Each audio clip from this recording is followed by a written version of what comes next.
সোমবার mayor road থেকে তৃণমূলের ভাষা আন্দোলনের মঞ্চ খুলেছিল সেনাবাহিনী। তা নিয়ে কম চাপানুতোর হয়নি।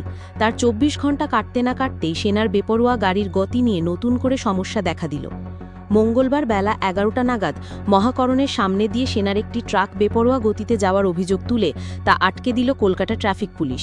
সেনার ট্রাকটি এবং জওয়ান আধিকারিকদের নিয়ে যাওয়া হয়েছে হেয়ার স্ট্রিট থানায়। সূত্রের খবর, মোটর ভেহিক্যাল অ্যাক্টে মামলা রুজু করা হয়েছে।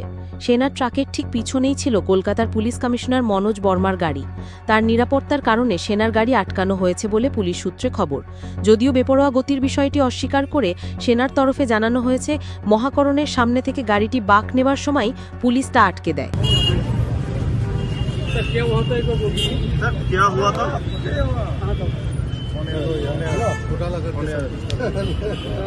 सर एक बार क्या हुआ नहीं हुआ कुछ नहीं था। हम इधर से आ रहे थे, हमको जाना था पासपोर्ट ऑफिस, तो इधर से गाड़ी हमको उधर खड़ा करना था।